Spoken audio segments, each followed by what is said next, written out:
ओंकारेश्वर जय। ज्योतिर्लिंग के दर्शन के लिए आप लोग पधारे हैं। ये राम से 14 पीढ़ी पूर्व मानधाता राजा हुए हैं। शिव पुराण में उल्लेख है, जिन्होंने माँ से नहीं पिता से जन्म लिया था। उनकी तपस्या से यह शिवलिंग प्रकट में स्थापित लिंग नहीं है। जिस प्रकार आरती करते हैं प्रण अक्षर के मध्य, ओम अक्षर के मध्य, यह तीनों एका जय शिव ओंकारा। एक शिवलिंग में ब्रह्मा विष्णु महेश निराकार धरती से प्रकट हुए हैं। इसलिए अखंड दीप जो जल रहा है प्राचीन समय से, एक ही दीपक में 3 बातियां लगातार जल रही है, ब्रह्मा विष्णु महेश की। इस पहाड़ी के ऊपर 7 किलोमीटर का परिक्रमा मार्ग है, वो भी ओम आकृति में है। जो पर्वत पे हम प्रभु के दर्शनों के लिए खड़े हैं, ये पर्वत स्वयं शिवलिंग की आकृति में है। चारों तरफ नर्मदा मैया जलहरी बनकर बह रही है।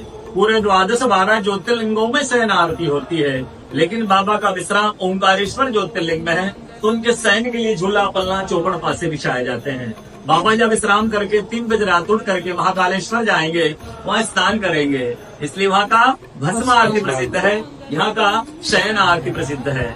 शिव पुराण में भी कथा आती है, महिलाएं 16 सोमवार व्रत करती है, उसमें भी कथा आती है। क्या कथा आती है? प्रतिदिन भोलेनाथ आते हैं, माँ के साथ विश्राम करके सुबह ब्रह्म मुहूर्त में उठकर चले जाते हैं। एक दिन जब भोले बाबा माँ के साथ पधारते हैं, तो माँ पुजारी से पूछती है, पुजारी हमें विश्राम के लिए जा रहे चौपड़ पास में किनकी जीत होगी? पुजारी बोलते हैं कि आज भोले बाबा जीतेंगे। ऐसा बोलकर पुजारी घर चले जाते हैं। भोले बाबा माँ विश्राम के लिए आ जाते हैं। सुबह ब्रह्म मुहूर्त में जैसे ही भोले बाबा माँ बाहर निकलते हैं, तो माँ पुजारी से पूछती है, पुजारी कल मैंने आपसे पूछा था हम विश्राम के लिए जा रहे चौपड़ पास में किनकी जीत होगी? आपने कहा भोले बाबा जीतेंगे। भोले बाबा नहीं, मैं जीती हूँ।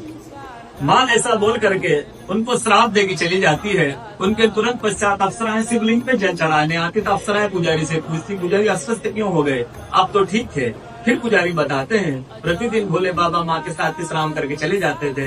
कल भोले बाबा माँ के साथ पधारे, माँ ने मुझसे पूछ लिया, पुजारी हम विश्राम के लिए जा रहे चौपड़ पास में किनकी जीत होगी? मैंने कहा भोले बाबा जीतेंगे। माँ जीत गई, माँ मुझे श्राप देके चली गई। अप्सराएं बोली चिंता न करो, हम अंदर जाकर शिवलिंग की पूजा करके आते हैं, फिर इसका उपाय बताएंगे। अप्सराएं अंदर जाकर शिवलिंग की पूजा करके बाहर आकर बोलती, पुजारी आप 16 सोमवार व्रत कीजिएगा, व्रत करते ही ठीक हो जाएंगे, व्रत करते ही स्वस्थ हो जाएंगे। ये वो कथा का दर्शन प्रतिदिन होता है। बोलो ओंकारेश्वर।